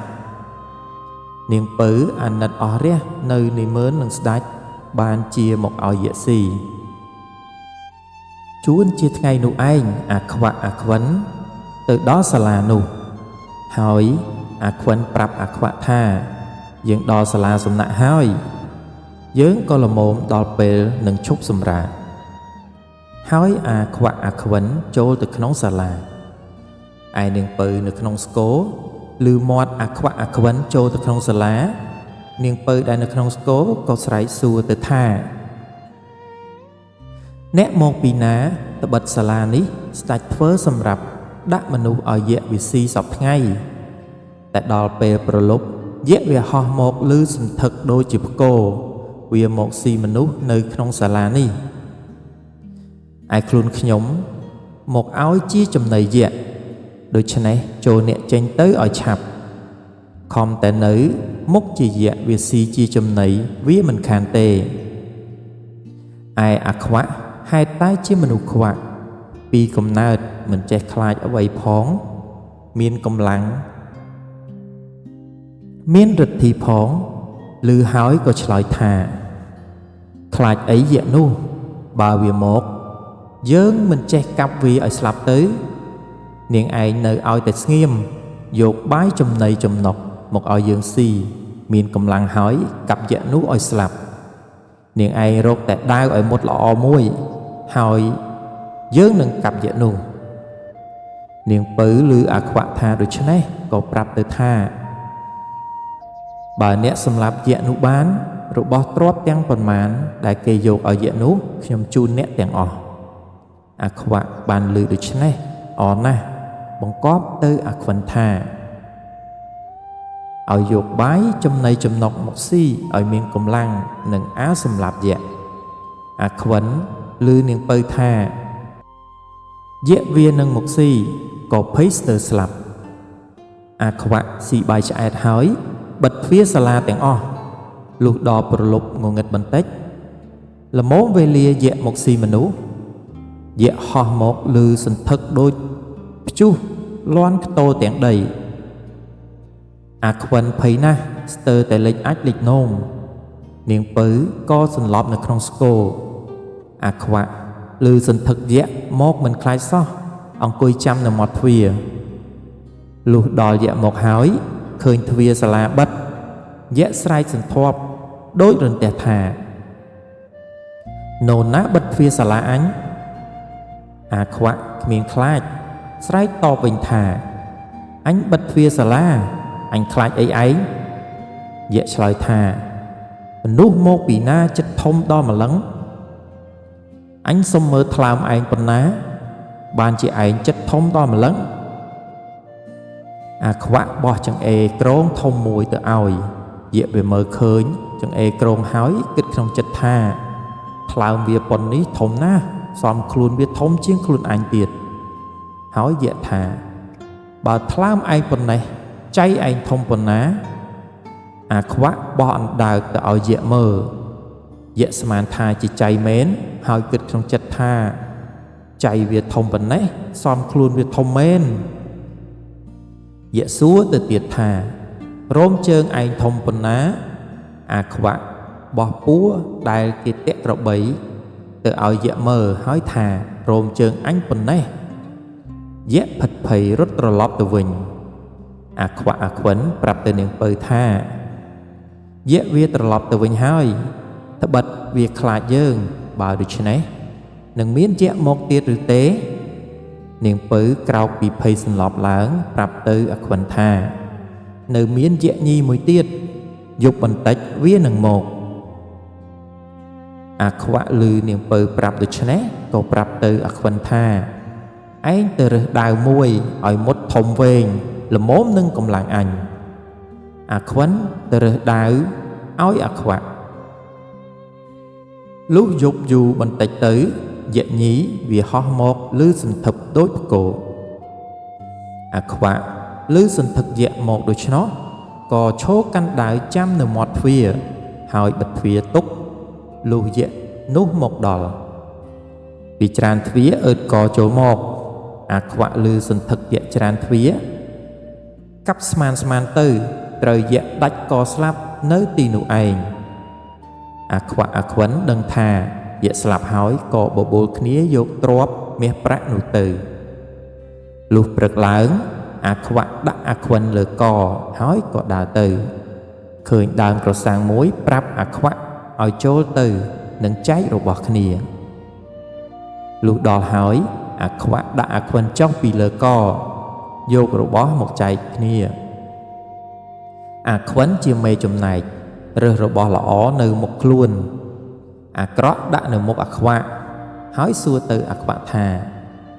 ឯងយករបស់ខាងមុខឯងឬរបស់ខាងមុខអញអាខ្វាក់មានប្រាជ្ញាគិតថា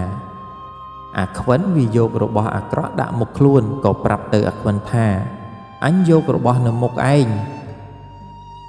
អាខ្វិនដឹងថាអាខ្វាក់យករបស់ល្អក៏ប្រាប់ទៅអាខ្វាក់វិញថាចែកម្ដងទៀតចែកមុនមិនស្មើគ្នាទេហើយអាខ្វិនយករបស់ចែកម្ដងទៀតដល់ចែកក្រោយអាខ្វិនយករបស់ល្អដាក់នៅមុខអាខ្វាក់ហើយសួរថាអាខ្វាក់ឯងយករបស់ខាងណាអាខ្វាក់គិតថាម្ដងនេះអាខ្វិនយករបស់ល្អមកដាក់នៅមុខខ្លួនហើយយកដៃស្ទាបរបស់នៅមុខនោះក៏ប្រាប់អាខ្វិនថាអញយករបស់នៅមុខអញអាខ្វិនឃើញអាខ្វាក់បានរបស់ល្អក៏ឆ្លើយឡើងថាចែកមិនត្រូវទេចែកមិនត្រូវទេចែកម្ដងទៀតអាខ្វាក់ឆ្លើយថាឯងចែកខ្លួនឯងហើយឯងថាមិនត្រូវទៀតអាខ្វិនយករបស់ចែកជាថ្មីទៀតហើយឲ្យអាខ្វាក់ថាដូចពីមុនអាខ្វាក់ថាត្រូវលើតែរបស់ល្អអាខ្វិនប្រាប់អាខ្វាក់ថាមិនត្រូវទេចែកម្ដងទៀតអាខ្វាក់អាខ្វិនប្រកែកគ្នាទៅវិញទៅមកពេលនោះផ្លែក្រសាំងជ្រុះមកត្រូវក្បាលអាខ្វាក់គិតស្មានថាអាខ្វិនវាយក៏ឆ្លើយថានិយាយត្រឹមតែមាត់បានហើយចាំបាច់អីប្រើដៃ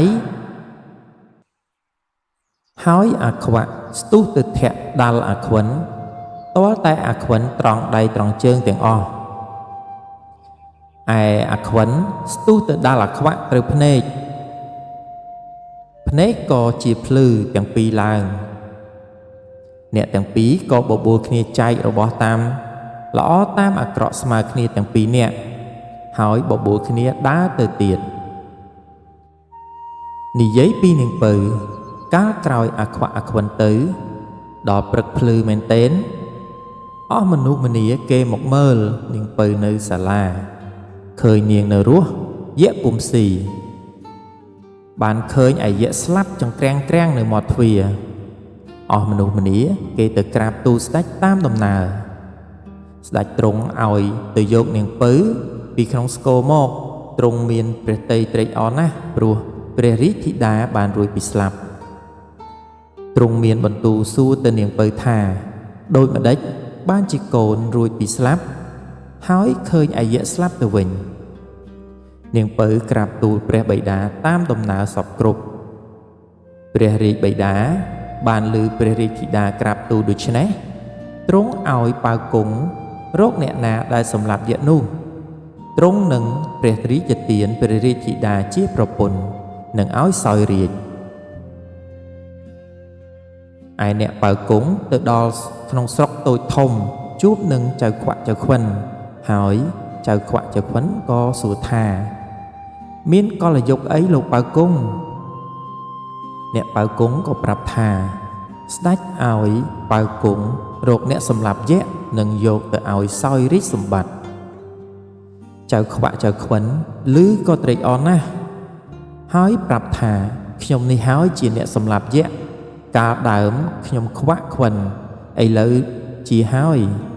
មិនជឿសោតមានទាំងរបស់ដែលខ្ញុំយកមកជាសម្គាល់ផងអ្នកប៉ៅគង់នាំចៅខ្វាក់ចៅខ្វិនទៅថ្វាយស្ដេចលុះទៅដល់ហើយចៅខ្វាក់ចៅខ្វិនយកទាំងរបស់ដែលយកពីសាលាចូលទៅកស្ដេចគ្រាន់ជាសម្គាល់ចៅខ្វាក់ចៅខ្វិនក្រាបថ្វាយបង្គំស្ដេចទ្រង់មានព្រះបន្ទូលសួរថាចៅឯងឬដែលសម្លាប់យៈចៅខ្វាក់ចៅខ្វិនក្រាបទូលតាមដំណើរសពគ្រប់ស្ដេចទ្រង់ឲ្យហៅនាងពៅមកឲ្យមើលហើយទ្រង់សួរថាចៅនេះឬដែលសម្លាប់យៈនាងពៅក្រាបទូលថាអ្នកនេះហើយដែលសម្លាប់យៈប៉ុន្តែកាលពីមុនគាត់ខ្វាក់ខ្វិនឥឡូវនេះមិនខ្វាក់ទេស្ដេចទ្រង់ជ្រាបក៏ទ្រង់បានផ្សំផ្គុំនាងពៅនិងចៅខ្វាក់ហើយក៏ឲ្យសោយរាជសម្បត្តិជំនួសព្រះអង្គដល់ចៅខ្វាក់បានសោយរាជហើយក៏ឲ្យចៅខ្វិនធ្វើជាឧបរាជត្បិតជាមនុស្សកំសត់កំរនឹងគ្នាក៏បានសេចក្តីសុខរៀងដរាបទៅភ្នែកសាច់មិនសម្រេចដោយភ្នែកប្រាជ្ញារឿងអាខ្វាក់អាខ្វិនចប់ដោយបរិបូរណ៍ប្រជុំរឿងព្រេងខ្មែររឿង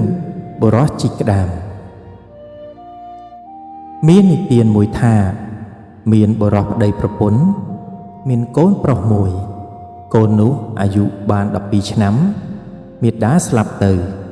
នៅតែឪពុកពោះម៉ាយឪពុកក៏ធ្វើរបរលក់ដូរតែ2នាក់កូនលក់មិនដាច់រឹតតែក្រទៅក្រោយមកឪពុកអនិច្ចកម្មទៅទៀតនៅតែកូនម្នាក់ឯងរក្សាផ្ទះសម្បែងឪពុកស្លាប់ទៅបាន5ថ្ងៃក៏មកបញ្ជូលសពថាកូនឯងក្រលំបាកណាស់យើងជាឪពុកគ្មានរបស់អ្វីនឹងឲ្យទេដូច្នេះឲ្យកូនទៅជីកក្តាមនៅក្រោមខ្ទមអ្នកតានាទិសឦសានផ្ទះយើងយកទៅលក់ចិញ្ចឹមជីវិតរៀងរាល់ថ្ងៃចុះវេលាព្រឹកថ្ងៃរះឡើងកាលណាឲ្យកូនទៅជីកយករាល់ថ្ងៃកំខានលុះភ្លឺច្បាស់កូននោះភ្ញាក់ឡើងចាំជាក់នៅនិមិត្តសពគ្រប់ក៏ចាប់យកចបដើរតម្រង់ទៅខ្ទមអ្នកតាជីកទៅឃើញក្តាមមួយប្រកបមែន រួចយកក្តាមនោះទៅលក់ឲ្យអ្នកផ្សារអ្នកផ្សារក៏ទិញយកបុរសនោះបានប្រាក់ហើយត្រឡប់មកវិញថ្ងៃក្រោយវេលាព្រឹកបុរសទៅជីកក្តាមនៅកន្លែងដដែលនោះបានក្តាមមួយយកទៅលក់ឲ្យអ្នកផ្សារទៀតគេក៏ទិញដូចសពដងបុរសនោះត្រឡប់មកផ្ទះវិញនៅទីនោះមានសេដ្ឋីម្នាក់មានកូនស្រីក្រមុំច្រើនកូនស្រីបងប៉ុន្មាននាក់មហាសេដ្ឋីរៀបឲ្យមានប្តីអស់ហើយនៅតែកូនស្រីពៅម្នាក់ឈ្មោះនាងពៅប្រកែកមិនព្រមយកប្តីសូម្បីមហាសេដ្ឋីជាឪពុកម្ដាយបង្ខំឲ្យមានប្តីម្ដេចម្ដាក៏នាងមិនព្រមរីឯបុរសនោះលុះថ្ងៃក្រោយទៅជីកក្តាមនៅទីកន្លែងដដែលបានមួយទៀតហើយកាន់យកទៅលក់នាងពៅកូនក្រមុំសេដ្ឋីបានឃើញក៏ហៅមកសួរថាអ្នកកំឡោះយកក្តាមទៅណាបុរសនោះជម្រាបថាខ្ញុំយកទៅលក់នាងពៅក៏ទិញយកហើយនាងប្រាប់ថាពីថ្ងៃនេះទៅបើអ្នកបានក្តាមកុំលក់ឲ្យអ្នកណាត្រូវយកមកលក់ឲ្យខ្ញុំរាល់ថ្ងៃកុំខានដែលទៅជាយ៉ាងនេះដោយនាងមានចិត្តប្រតិព័ទ្ធនឹងបុរសនោះណាស់តែអ្នកនោះមិនដឹងខ្លួនទេបុរសនោះបានប្រាក់ហើយត្រឡប់ទៅផ្ទះវិញថ្ងៃក្រោយបុរសនោះទៅជីកក្តាមនៅកន្លែងដដែលបានទៀតរួចយកមកលក់ឲ្យនាងពៅនោះរាល់ថ្ងៃនាងពៅក៏ចេះតែទទួលទិញយកក្តាមមិនដែលខានហើយមានចិត្តរឹតតែស្រឡាញ់បុរសនោះខ្លាំងឡើងក៏ធ្វើរឹកពីកិរិយាឲ្យបុរសនោះដឹងបុរសនោះដឹងជាក់ថានាងពៅស្រឡាញ់ខ្លួនប្រកបតែដោយពិចារណាថាសពថ្ងៃនេះខ្លួនជាអ្នកក្រីក្រលំបាកណាស់ហើយកំព្រាផងក៏មិនហ៊ាននិយាយថាម្ដេចឡើយចំណែកបងស្រីប៉ុន្មាននាក់បានឃើញនាងពៅជាប្អូនធ្វើរឹកពីកិរិយាស្រឡាញ់បុរសលក់ក្តាមនោះពុនពេកក៏នាំគ្នាទៅជម្រាបសេដ្ឋីជាមេដាបិតានាងពៅជាប្អូនធ្វើរឹកពីស្រឡាញ់បុរសជីកក្តាមនោះក្រៃពេកបុរសនោះបានក្តាមយកមកលក់ឲ្យតែនាងពៅឯនាងពៅចេះតែទទួលទិញតែរាល់ថ្ងៃធ្វើរឹកធ្វើពីកិរិយាស្រឡាញ់បុរសនោះណាស់ទោះបីខ្ញុំទាំងអស់គ្នានិយាយទូមានដូចម្ដេចក៏មិនស្ដាប់មិនតាមរឹតតែធ្វើខ្លាំងសេដ្ឋីជាបិតាមេដាឮដូច្នេះខឹងច្រឡោតឲ្យហៅនាងពៅមកជេរបន្ទោសតេះដៀថាហងនេះជាមនុស្សរឹងទទឹងនឹងចិត្តបិតាអញឲ្យមានប្តីទៅមនុស្សមានទ្រព្យសម្បត្តិហងឯងប្រកែកមិនព្រមយកឥឡូវហងឯងស្រឡាញ់អាមនុស្សកំសត់លក់តែក្តាមវិញហងឯងនេះអាក្រក់ណាស់ចុះចេញពីផ្ទះអញឲ្យឆាប់ទៅយកអាកំសត់លក់ក្តាមនោះចុះចាប់ពីថ្ងៃនេះទៅហងឯងកុំមកឡើងផ្ទះអញសូម្បីតែក្នុងភូមិក៏ចូលមិនបានអញកាត់ការចោលហើយចំណែកមេដាកាត់ចិត្តមិនដាច់ពីកូនពៅក៏លោកវិចរបស់ស្រាលដែលមានតម្លៃឲ្យនាងពៅជាកូននាងពៅក៏សំពះលីមេដាយកបង្វិចដែលមេដាឲ្យនោះចុះចេញពីផ្ទះរួចក៏សំដៅទៅផ្ទះបុរសលក់ក្តាមនិយាយពីរឿងដែលបិតាខឹងបណ្ដេញសពគ្រប់ប្រាប់បុរសនោះបានស្ដាប់ហើយឆ្លើយតបថាសពថ្ងៃខ្លួនខ្ញុំនេះក្រីក្រជាទីបំផុតហើយកំព្រាតែម្នាក់ឯងផងនាងត្រឡប់ទៅវិញចុះខ្ញុំមិនហ៊ានទទួលយកនាងទេខ្ញុំខ្លាចមហាសេដ្ឋីជាមេដានាងចាប់ទោសយកខ្ញុំទៅសម្លាប់នាងពៅតបថាខ្ញុំមិនទៅវិញទេស៊ូស្លាប់រស់នៅនឹងអ្នកហើយបុរសនោះសួរថាបើដូច្នេះយើងគិតដូចម្ដេចនាងពៅឆ្លើយថាបើអ្នកគិតឃើញយ៉ាងណាខ្ញុំទទួលធ្វើតាមយ៉ាងនោះទាំងអស់បុរសនោះនាំនាងពៅចេញចោលផ្ទះទៅនៅស្រុកក្រៅហើយធ្វើផ្ទះមួយខ្នងលុះព្រឹកឡើងមកជីកក្តាមនៅទីដដែល យកទៅលក់ដូចថ្ងៃមុនទៀតបានប្រាក់ហើយទិញវត្ថុផ្សេងផ្ញើប្រពន្ធហើយប្រព្រឹត្តយ៉ាងនេះរាល់ថ្ងៃហេតុតែជាស្រីគ្រប់លក្ខនាងពៅនោះក៏ប្រណិប័តប្តីមិនឲ្យតោះចិត្តវេលាយប់ចូលដំណេកនាងពៅនិយាយនឹងប្តីថាខ្ញុំសូមចិត្តប្តីតាំងពីថ្ងៃនេះតទៅសូមអ្នកកុំទៅជីកក្តាមទៀតឡើយព្រោះប្រាក់កាសយើងមានច្រើនហើយបើអ្នកចង់ទិញរបស់អ្វីក៏ទិញតាមចិត្តអ្នកចុះប្តីមិនព្រមតាមទោះព្រឹកឡើងប្តីកាន់ចបជីកទៅជីកក្តាមទៀតប្រពន្ធឃើញដូច្នោះក៏លោភដើរតាមទៅមើលដល់ទីកន្លែងឲ្យឃើញច្បាស់មិនឲ្យដឹងលុះឃើញច្បាស់ហើយក៏ត្រឡប់មកផ្ទះវិញចំណែកប្តីបានជីកក្តាមហើយយកទៅលក់រួចទិញម្ហូបចំណីផ្ញើប្រពន្ធថ្ងៃក្រោយប្តីទៅកាប់អុសក្នុងព្រៃឆ្ងាយនាងពៅបានឃើញប្តីទៅរកអុសក៏កាន់ចបទៅជីករំលើងនៅទីកន្លែងដែលប្តីជីកក្តាមនោះអស់រួចក៏ត្រឡប់មកផ្ទះដាំបាយធ្វើម្ហូបចំណីទុកឲ្យប្តីបរិភោគថ្ងៃល្ងាចត្រជាក់ប្តីមកពីព្រៃក៏បរិភោគបាយជាមួយគ្នាលុះព្រឹកឡើងប្តីកាន់ចបទៅជីកក្តាមទៀតឃើញទីកន្លែងដីនោះធ្លុះធ្លាយរលីងរលុះខ្ចាយខ្ចាត់អស់ហើយបានឃើញសម្បកក្តាមមួយធំប្លែកស្ងួតស្អាតដូចជាហាលថ្ងៃយូរហើយអ្នកនោះក៏កាន់សម្បកក្តាមយកមកទុកក្រោមផ្ទះមិនបានប្រាប់ភរិយាឲ្យដឹងទេភរិយាក៏មិនសួរប្តីថាដូចម្ដេចឡើយដល់វេលាយប់ចូលដំណេកនាងពៅកាន់ប្រាក់របូតពីដៃធ្លាក់ជ្រុះមួយណែនទៅក្រោមផ្ទះធ្លាក់ទៅលើសម្បកក្តាមនោះនាងមិនហ៊ានប្រាប់ឲ្យប្តីដឹងដោយគិតថាចាំព្រឹកភ្លឺច្បាស់ឡើងសឹមចោះទៅយកប្រាក់មកទុកវិញលុះព្រឹកឡើងនាងចុះពីផ្ទះទៅយកប្រាក់មួយណែនដែលធ្លាក់នោះស្រាប់តែឃើញប្រាក់ណែនពេញសម្បកក្តាមនាងអរណាស់យកមកឲ្យប្តីសួរថានាងបានប្រាក់ពីណាច្រើនម្ល៉េះនាងពៅជម្រាបប្តីថាកាលពីយប់មិញខ្ញុំកាន់ប្រាក់ដើម្បីយកទៅទុកខាងក្នុងក៏របូតមួយណែនពីដៃធ្លាក់ទៅក្រោមផ្ទះខ្ញុំពុំបានចុះទៅយកពីព្រោះគិតឃើញថាផ្ទះនៅឆ្ងាយពីគ្នាគ្មានអ្នកណាដឹង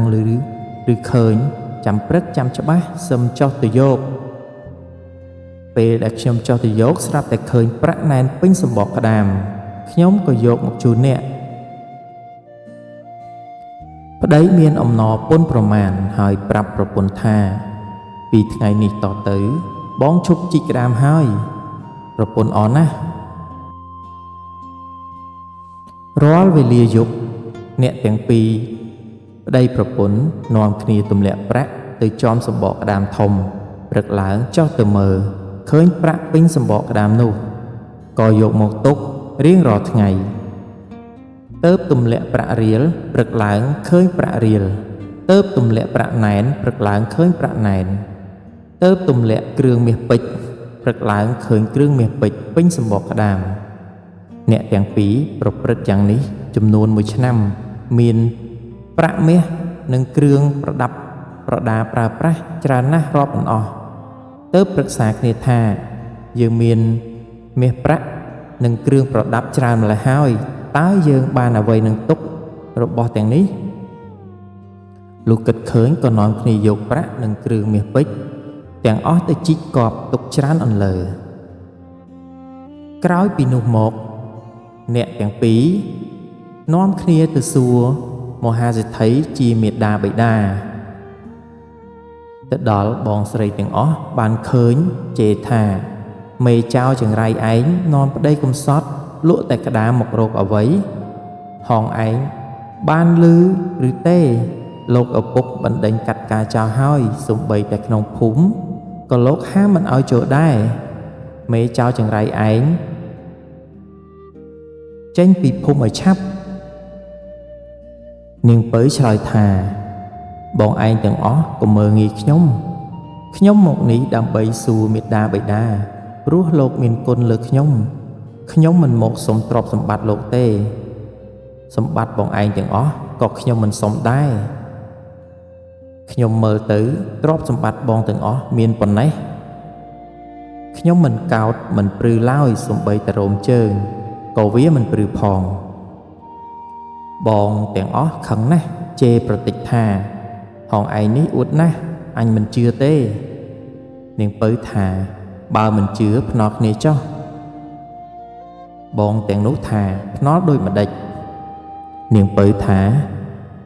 ឲ្យបងឯងទាំងអស់រាប់ប្រាក់ខ្ញុំមើលឲ្យអស់ក្នុងមួយថ្ងៃបើរាប់អស់ខ្ញុំបែងចែកឲ្យរាល់គ្នាបើរាប់មិនអស់ខ្ញុំមិនឲ្យទេតែខ្ញុំយល់ថាកុំថាឡើយមួយថ្ងៃទោះជារាប់ពី3ថ្ងៃក៏មិនអស់ដែរបងទាំងនោះឆ្លើយថាអញព្រមទៅរាប់តែហងកុំកុហកអញវាហងឯងសម្លាប់ចោលណា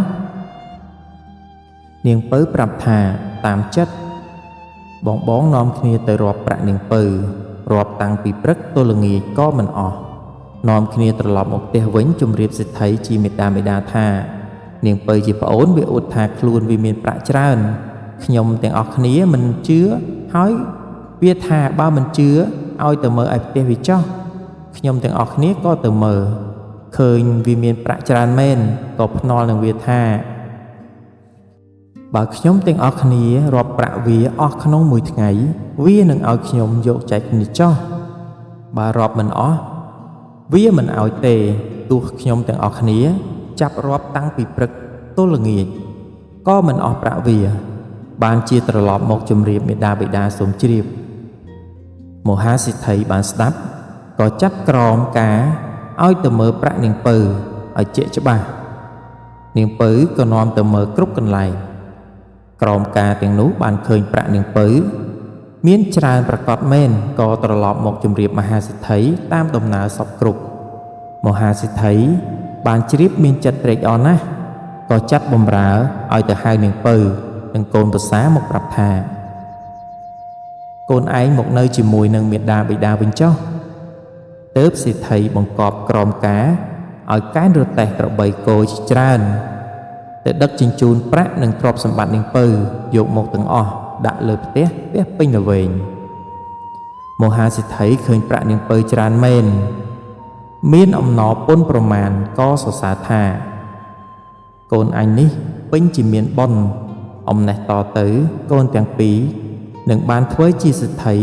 ដំណរវង្សពុំខានឯការដែលបិតាខឹងបណ្ដេញកូននោះកុំប្រកាន់ខឹងនឹងបិតាអីនាងពៅនិងប្តីក៏នៅផ្ទះជាមួយមេដាបិតាដូចដើមវិញ